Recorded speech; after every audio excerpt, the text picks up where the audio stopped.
All right, Jake. All right. You are traveling through the forest. A group of goblins has been terrorizing your town as of the last few weeks. You come upon the mouth of a large cave. As you descend this cave, you get a very familiar stench. You know goblins have been here. As you reach the bottom of the cave, it opens into a wide cavern, and you see a group of 6 goblins sitting there in a circle. You see they have these small wooden carved objects that they're throwing into the middle and cheering and booing at certain results. And you see one of them at the head of this group has little logs kind of separating his scrawled papers from the other goblins. And he is saying things to them in the goblin language as they roll these carved little objects in front of them and cheer and boo. This goblin at the head of the group turns to you as you walk in, and he asks you a question, some advice. Some advice? He does. The goblin asks you, how do you build a story skeleton? I was chatting with a couple other DMs last night, and I feel like they build a whole story concept out ahead of time, whereas I don't even start thinking of major BBEGs, big bad evil guys for the uninitiated, till after I've got character concepts. And even then, I'm pretty flexible about what comes next with a lot of improv during the next few sessions.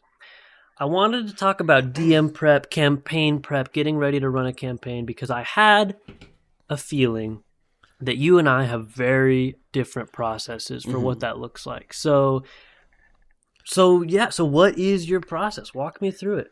I think first of all, was that a Reddit post, Reddit user that? This is a Reddit poster. This comes from a goblin whose name is Imaginary Teacher 129. Imaginary Teacher 129. Thank you, Imaginary Teacher. Imaginary Teacher 129, the goblin who's running a D&D campaign for fellow goblins in a cave. You know what? You explained this to me, and I was present for it all, and I thought it was hilarious. That's not what I thought was happening. They were rolling dice. He had a DM screen. I thought they were gambling or something. They were playing Dungeons and Dragons. Jake. All the signs were there. All the signs were there. They were cheering and booing at their natural 20s and natural 1s. Oh my god. I'm oblivious sometimes, okay? It's all right. Anyways, but but this goblin needs your DM advice. He needs to make a world for his friends. He wants to. They're already playing, and he hasn't built his campaign story. He doesn't know. They started playing, and he doesn't know what's happening. He's in a dire situation, Jake. He needs you. He's fucking nuts deep, and he doesn't know what the fuck is going on. We've been there. We've all been there. Poor son of a bitch. I think I've DM'd probably 4 or 5 times, so I'm not as distinguished or honored of a DM as you are. Yeah, but it can't only be 4 or 5 times. I think it's 4 or 5 times. Monster of the Week, a Dungeon World, D&D. Did I do D&D twice or once? Definitely twice. Twice. And that's it. You've done Monster of the Week twice. I've done so that's 5. Wow. Yeah. It might be crazy. 5. I think it's 5. Wow, I really am the forever DM. I figured we were more. Yeah, you've got like a couple dozen. We really aren't. Well, to be fair, I couldn't even tell you how many I've done. In high school, I didn't DM. I didn't DM until after high school. Yeah, it's true. I mean, it was only me for years and years and years. Only you and one other person. True. And even that was only 1 or 2. But yeah. Yeah. But usually what I like to do is I like to think of something interesting about the world, like a cool hook. So my first major campaign that I ran, I wrote this really long journal, basically kind of like a Gravity Falls journal that had monsters in it and had their weaknesses and there were secrets and stuff in it. And that object or one thing kind of builds the world around it. Mm-hmm. And you had that. That was a physical journal that you actually made. Yes, I there's probably 40 pages in it or so, and I drew hand drew everything in it, and I wrote all the lore for it, and I had it like 90% written out before I even started this campaign. So I've one of my favorite things is like handouts and stuff. Like I like the physical props when I'm a DM because it like I think it helps like really cement things into reality, and it just makes it any campaign everyone I've played with you've had incredible handouts, really good. Whether it's maps or puzzle things. Making a map, love making a map. But yeah, I really like making like centering the campaign around like one thing kind of specific, and it doesn't matter like if it's a linear or a sandboxy campaign. I think for the most part I've done pretty sandboxy. Yeah. I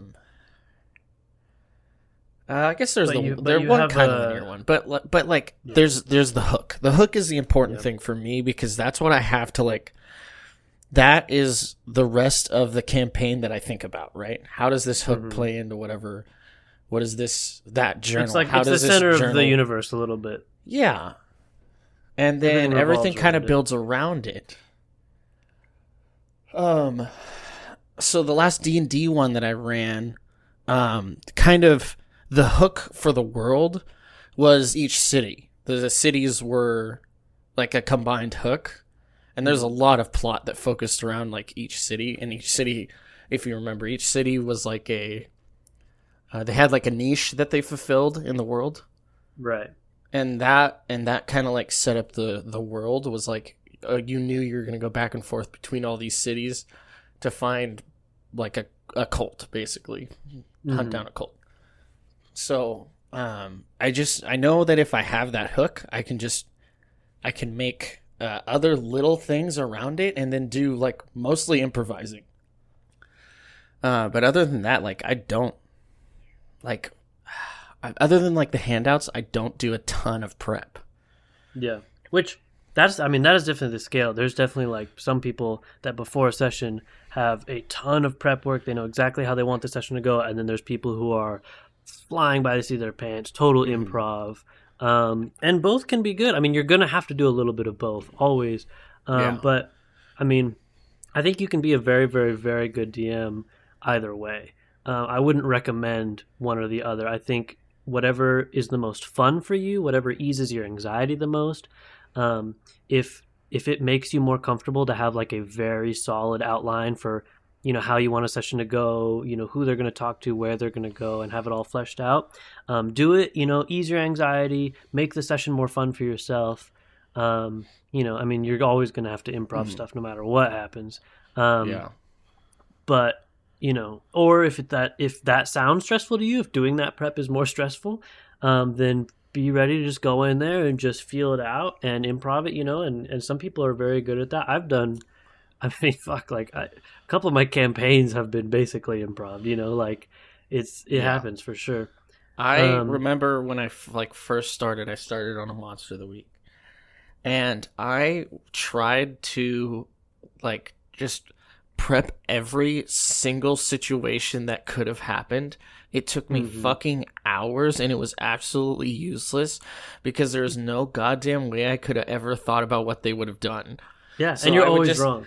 I was always wrong. I just sit there being like, oh, like what? I don't have this written down. They weren't supposed to do this. It happens every time. Yeah, and then I just sit there, well, I just wasted a couple hours of my life because I thought they were going to do this when they did not. Absolutely didn't even think about doing that. So then it took quite a while for me to break that cycle of just sit there and try to prep everything that they would have done to try to make a decent cohesive story.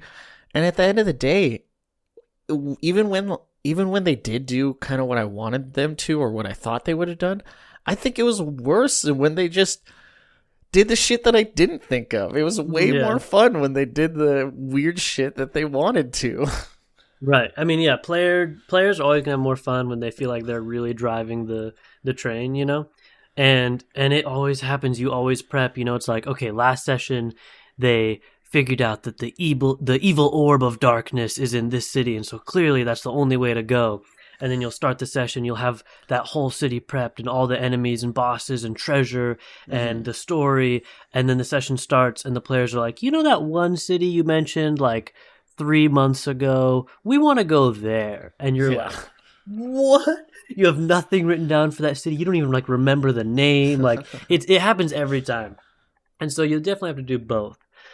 My campaign prep, my kind of building a campaign, what is your first 3 steps? What is Keagan's 3 first steps of building a campaign? My get rich quick scheme, the Ponzi scheme, my Ponzi scheme to DMing. For me, it always starts with something that I've been like really inspired by. I love when I watch a TV show or read a book or watch a movie or play a video game, and I'm just like so like amazed by the world or the characters or some theming, the atmosphere that I want to recreate something. And so that is typically where the very first inklings of a campaign will come from. So step 1.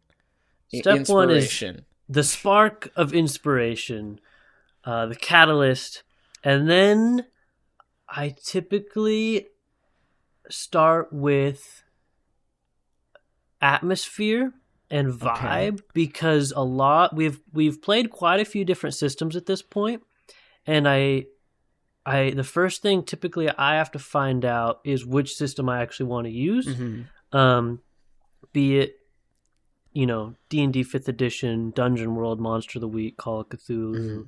You know, we have a lot of different things we could do. And so I start thinking of the aesthetic and the vibe, and what system is kind of going to lean into that. Like a little sneak peek, you know, upcoming for us, for the listeners, we're a couple weeks out of starting a superhero campaign. I was just about to say, like, I can totally see... I'm like literally visualizing your steps. I don't know what your inspiration... Well, I kind of probably know what your inspiration is for the superhero campaign. Right. But the vibe was off from what you wanted it to be. Right. Yeah. For masks, because we were going to do masks, and then you decided on a different system. And that was a whole conversation that we had. Yeah, so I wanted to do superheroes, and I definitely was inspired by, there was a new season of Invincible recently, the new Daredevil show is coming out right now, I just played the Spider-Man 2 game, so I was definitely in the superhero mood. I knew that other people in our group were as well, and I wanted to play something. We had done a game called Masks, A New Generation before, which is a Powered by the Apocalypse game, but that is very centered on like Teen Titans type superheroes. Like you're a teenager, you're still in school, you're balancing all these different things, and that wasn't quite the vibe that I was going for. And I thought at first maybe I could work around it and ignore some of those things, but it is really baked into the system. Yeah, it is core into the system that you are in school. Yeah, it really is. And so I ended up looking for another system. And I found one called Sentinel Comics, which is a tabletop RPG, and I think that's going to work a lot better for us. So that's probably truly my first step, is establishing what I want in a campaign. So I knew I wanted superheroes, so I started looking for superhero systems. I knew that Masks wasn't quite going to work, found another one. I was like, great. And so if you're familiar with the system, then great. If you're not, then I guess the next step would be to kind of learn that system, read the core rule book, watch some YouTube videos of people that have played it. And then a lot of my next steps are just brainstorming, just at work, or while I'm driving, or while I'm sitting at home. I'm thinking about the world, the campaign, the vibes. I definitely start to engage more in the things that initially inspired me. I find a new superhero TV show or a new superhero game to play to get more, fuel for the fire. If I am learning the system, I'll listen to some actual plays for that system. I want to listen to how other people are playing it, how it's run, kind of the pace of it. And then that brainstorming really picks up, and I start thinking of so I guess I'll keep going with the superhero kind of example. I start thinking of this would be a really cool supervillain if they had this power, and maybe they have this motivation, and it's like, okay, so I have this villain, and I need to name kind of the city that we're in. All right, so we have this city, maybe I have some districts for it, and I just a lot of mine starts with NPCs, specifically bad guys. Really? Just because that's I always find they're the most fun for me because those are the characters. I'm a bad guy. I'm not a bad guy, but I'm a bad guy. And those are because those are the NPCs as a DM that I get to play. Those are kind of my characters in a way, you know, is those. And so I start, trying to find some really interesting ones, you know, you are a little shit too and really like playing a bad guy. I love fucking you guys over. I want to be the blockade in your way, but I want to be the blockade in your way.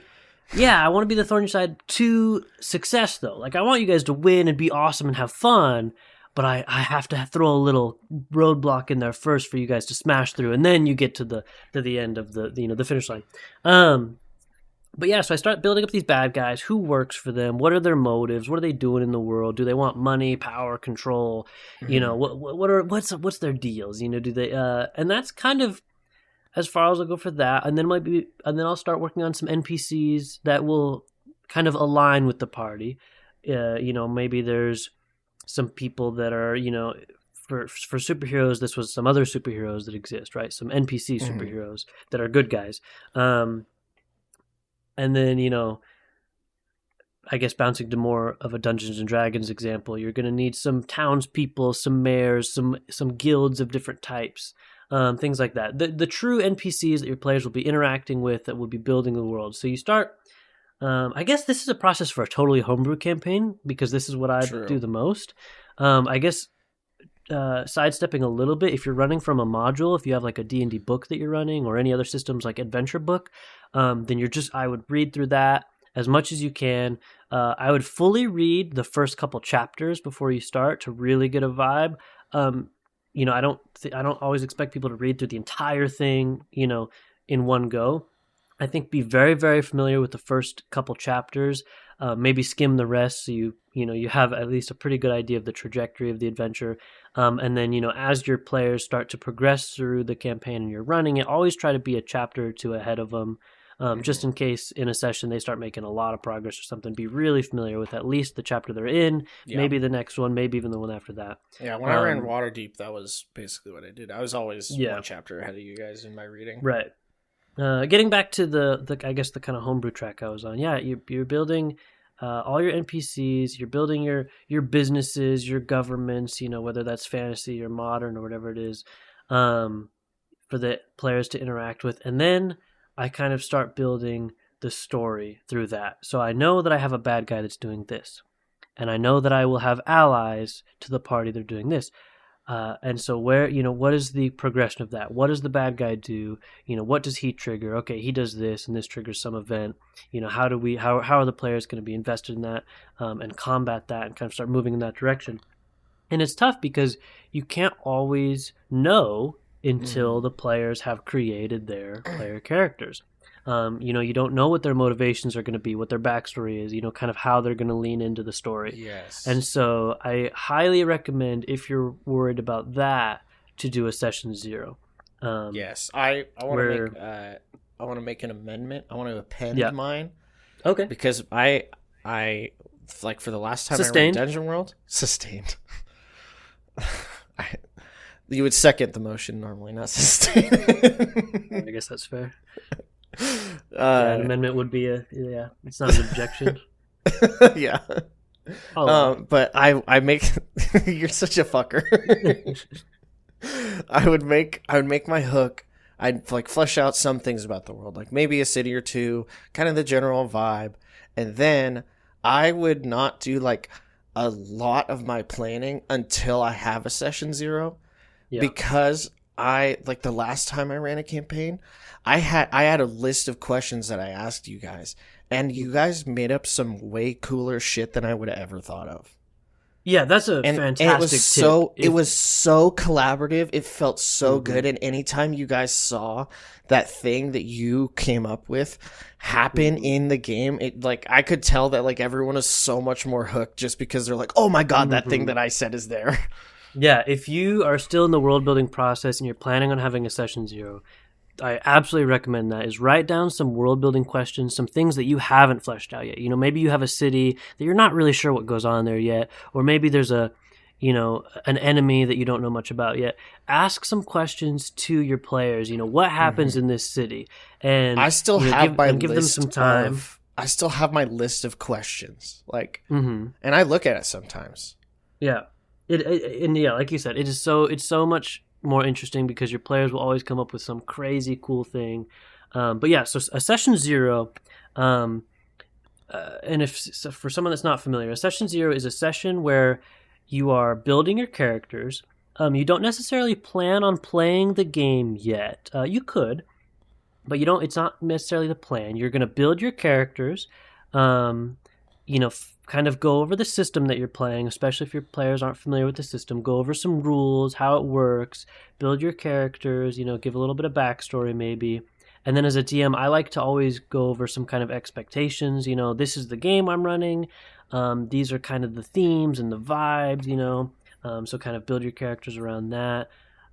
If you have any, this is a really good time for some kind of ground rules, like things that you are or are not comfortable with, I don't really want to get into these kind of themes. I'm not very comfortable with that, so I'm just kind of setting that here, just so it doesn't happen in game. It's always much more awkward and harder to deal with if something happens in game that someone's not comfortable with. So kind of take some time to establish what people are comfortable with and not comfortable with. Yeah, obviously, Vampire is very sexual at times. Yeah, Vampire the Masquerade, has a lot of drug use, sexual kind of themes implied in the character sheets even, so that's one where it's that might not be the best fit for every group. So yeah, establishing those things early so that it doesn't become a problem later is always really good. And I think some players might not be as comfortable speaking up about those things, so giving them time in session 0 say, is there anything else, things that you're kind of, aren't so comfortable with, something like that. You could also definitely send each individual person a text in case they don't want to send it to the group. Yeah that would be a great idea too. That's a great idea. So that's kind of the goal of session 0, setting expectations, setting the themes, the vibes, building some characters. Then once you have done that and you know what characters everyone are playing and maybe a little bit of their backstory or motives, then you can really start building the story, because you can work their backstories into the main story. You can based off the characters' vibes what they're going to be into. Let's say someone built a character that's really involved with the criminal underground or something. Then okay, I'm going to really flesh out this criminal underground because I know that might have a big part in this character's story and the story at large. Or maybe I'm going to make it a bigger part of the story than I initially intended because this character is so involved with it. So that's when you can really lay down some of the major groundwork and kind of foundation for how everything's going to run. I'm not going to lie. I used to loathe session 0s. I hated them. I hated doing them. Yeah, because it was just I would this, just player Jake, right? I would be this is the player I want to play. Why I already know my stats and stuff because we only play D&D and D&D Beyond. You don't really, using D&D Beyond and stuff, you don't really have to sit around the table and go, all right, these are your spells, this is your potion. Right. It's pretty intuitive. It's pretty easy to do. But since we started doing some world building stuff, and I've just it's become one of my favorite parts of a campaign is just starting the campaign. Yeah, especially when you get into that collaborative world building. I mean, it's so fun. And for our upcoming superhero campaign, I have plans for that. I have some things I'm going to ask you guys because if you're ever planning... Okay, so I'll actually give the example because I think this is a very good example. I was planning a superhero campaign, and I knew it was going to be modern.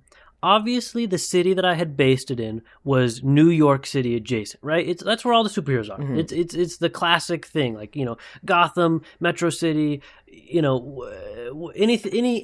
city from any superhero media you've ever seen it's all basically New York, anyways.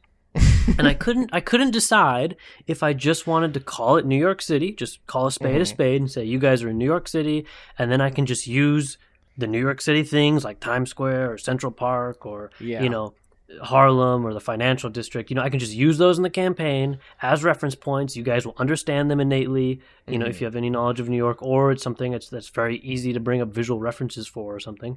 Sure. Or if I wanted to kind of homebrew my own, I have a name for it. It's called Silver City. and then you start naming, but then if you kind of homebrew a city or name it something else, you have to, you can't have Central Park in Silver City. If you're going to do it, you gotta do it. So then you start naming all these things. You have, okay, it's this park or whatever. And so I can't decide which one I want to do. And so that is one of the things I'm going to ask you at session 0 is if you guys would rather call it New York City and just have it be New York City and have it be that way, or if you're more invested, if it's kind of a made-up city where we can add some things that don't exist in New York City. So that'll be one of my session 0 questions. So it took the load off of me as the dungeon master, because now instead of making this decision that I'm not sure about and then prepping it, I get to do it with everybody. It's collaborative. And so you're a anytime bastard you reach an for impasse, doing you can do that. And everyone feels I'm good lazy because they got to be involved. Yeah. All right. I think we've given some great advice on building a story skeleton or some campaign prep, but I would love to get to at least another question. You said, so something I thought of. You were talking about creating NPCs early on. So, and I've noticed like a lot of NPCs that you've had, I really enjoy. So how do you make a decent NPC? That's a good question. I think the first step to a good NPC is knowing the purpose first. What purpose is this NPC serving in my campaign? Because you're going to have a lot of improvised NPCs. You're going to have a lot of like, oh, you walk into the shop and, shopkeeper Dave is in there, and you can build those all out, or maybe they're in the book that you're running, whatever. But the other ones, the bigger ones are what really matters. Your big bad evil guys and their henchmen. That is until they immediately fall in love with shopkeeper Dave. They will, and he will be in every Shopkeeper session. Dave. And they'll go and ask him for advice, and always. He'll become like a mentor to them, and everyone loves Shopkeeper Dave. Everybody loves him. So I start with that initial purpose. What purpose are they serving in the campaign? Are they an ally? Are they an enemy? Are they the neutral? Maybe they're neutral. Are they the kind of ending? Is this the big bad evil guy, the boss of the campaign, or is it a smaller, like I said, roadblock? I think is a good example. Someone to get in the party's way along the way. So once you know what the purpose is, like I need an NPC to be, let's build a BBG here, right? I need the NPC to be the bad guy. His purpose in the campaign. He's going to do an evil thing, a grand evil thing. The party's going to have to stop him. They're going to save the day by defeating him, and it'll be this great kind of finale to a campaign. So you know the purpose. I think next for me would be, what is the motivation? They're going to do an evil thing. Why? And you can start looking into your world for why. So let's use a media example. So just something people have something to kind of compare to. So let's look at like Thanos or something, right? Thanos is why. His purpose was to create a universe-shattering event that the heroes of the story were going to have to stop, right? He was going to snap. That was the purpose of Thanos. Get rid of half of all life to make a more sustainable... Well, hold on. We're not there yet. You're skipping ahead. Okay, sorry. That is his motive. Well, actually, those are two things. One of those things is the motivation. Next is the motivation. Why are they doing the evil thing? We know he's going to do an evil thing. We know he's going to snap. That's the evil thing. His motivation for doing the evil thing is there's not enough resources. There's too many people. So, someone has to do something about it. That's his motivation. He thinks that he's going to save the world or save the universe by cutting the population in half so that there's enough resources to go around. Why would you not snap to double the resources? I don't know. But that's neither here nor there. So we know the evil thing. He's snapping. We know the motivation. Not enough resources. Next is the means of what he's going to do.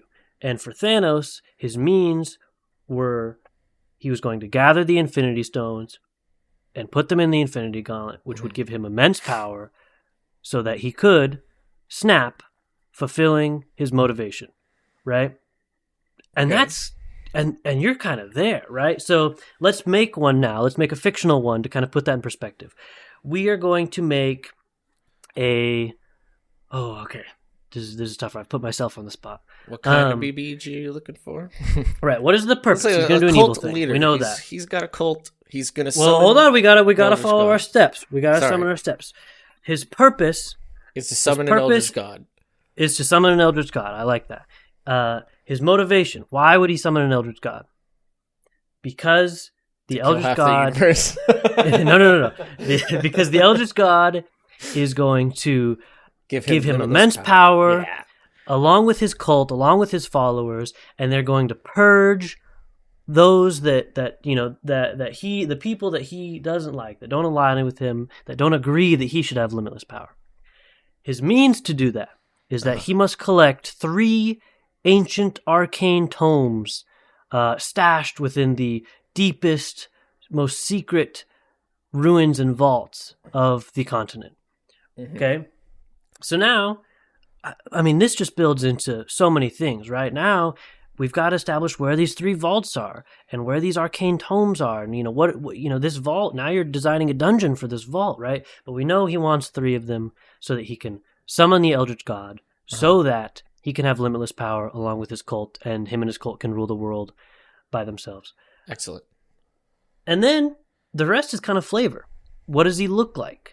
Maybe he's got a red robe and big horns and glowing red eyes, and pale skin and tattoos that cover his body. Anything that sounds cool to you, whatever seems menacing, or not menacing. I don't think Thanos particularly is the most menacing looking villain. He's kind of odd looking. I will say, is that he's when big. He's introduced in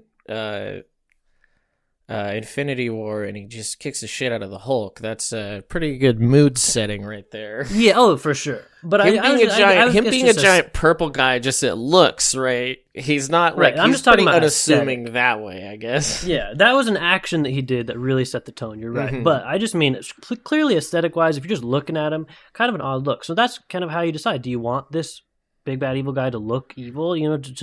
There's some. When you look at Count Dracula like that, you're like, that guy's bad. He's a bad guy. He's got fangs. He's got this slicked, back black hair. He's got this amulet around his neck. Red and black is a very, kind of evil color. A lot of things about Dracula point you to be like, this guy dresses fancy. Yeah, he's got this regal and stuff. So kind of decide your aesthetics for them. What do they sound like? Do they have an accent or a creepy voice, or something about their cadence of speech that's interesting? And then lastly, kind of their personality. How do they actually interact as an NPC? When your players confront them, what does that conversation look like? Are they kind of pompous and better than you, and you don't understand anything, and I know the truth? Or are they kind of more conniving, and they're looking for a way to trick you? And there's so many different things you could do. Or are they just brutalist, just in pure strength and intimidation, and you're in the way and I'm going to do this? There's so many different ways you could take it. And then at that point, you have the purpose that they're fulfilling within the campaign. You have their motivation to do that thing. Why are they actually doing that thing? You have the means for them to do that thing. You have their look, you have their personality, their speech, their cadence, all those things. You have a villain. I mean, that's it. You have a BBG. You have a Thanos, Count Dracula, whatever level villain. And you can really repeat that on a smaller scale by maybe taking away some of the steps. Maybe there's a smaller adjacent bad guy who's also going to be in the story. Maybe, he doesn't need a full motivation. He just has you just have a personality. He's just a conniving, weaselly character, and he's going to steal something from the party. He has a purpose. I want him to steal something from the party. And maybe that's kind of all you plan for him. And the rest can be improv along the way. But for your big bad evil guy, I think if you follow those steps, you'll end up with a pretty damn good NPC. And that's not just big bad evil guys. You can do those things for ally NPCs, neutral NPCs. What is their purpose to fit in the campaign? What is their motivations to do that thing? What are their means to actually do that thing? Their purpose could be that they're going to help the party get the 3 tomes, before the big bad evil guy, the 3 arcane tomes in the vaults. And their motive can be that, they are a family, a very person that cares about their family. And so they want to save their family. They want to save the world as well. They're very invested. Their means are maybe they're a cleric to a god. And so they have some religious abilities or knowledge about these tomes. And so that's the means that allows them to go on this adventure and help the party. You can follow the same process for all of your NPCs at as in depth as you want to go, more in depth for the more important NPCs, less in depth for less important NPCs. And I think you've got a good roster. Mm-hmm. I'm sorry I talked for a really long time. I would love to hear your thoughts on some NPC creation. No, I think everything you said was pretty good. I remember a long time ago we were I think right before I probably DM'd for my second time. I remember I asked you, what do you do when you're making an NPC on the fly? Because I knew I was going to be doing it, going to have to do it, and I had no fucking idea how. Yeah. And the thing that you told me was, what is their motivation and what are they afraid of? And that should be able to cement them, pretty well into the world. And I've, kind of stuck with that. I've kind of just continued to stick with that I'm still doing that whenever I am running something. If it's an NPC that I don't know, it's it's really easy to just be what is this person's purpose, job or whatever. I mean, it could be job, it could be a great a one for small scale. Yeah, and then what are they afraid of? And then bam, you've got a person that feels like they are actually alive in the world, and that makes sense. And it you're not just fucking coming up with my cock song and in the world and it's just a dude that comes up Dave and the punches someone. Dave the shop. No, we love Dave the shopkeeper. Fuck off. Yeah, even on the smallest scale, even literally a shopkeeper NPC, if you know their motivation, maybe their motivation is just to peddle their wares. They want to sell these items and they want to make money. And what are they afraid of? They're afraid of losing money. They're afraid of losing their business. They want to make the most money possible. With just those 2 things, which is just an on-the-fly improv thing you can come up with, how that NPC will react to any situation. If the NPC, if the player characters come in and they say, "We want to give you money in exchange for your items," you already know this NPC. That's his whole shtick. He's like, "Great, that's why. Holy shit, that's exactly why you're here to do exactly what I love." If the player characters come in and say, "We want to steal your money and steal your items," he's going to react poorly. This is obviously a really dumbed down, watered down, simple version, but you can do that with any NPC if you've established what they want and what they're afraid of. You know that what their reaction will be to anything because you can take whatever happened and does it play into what they want? Then they'll have a positive reaction. Does it play into what they're afraid of? They'll have a negative reaction. It works on any scale. And you could even take that all the way up to a BBG and have a very serviceable BBG. I do think you could flesh out more, but I think you could absolutely get away with that.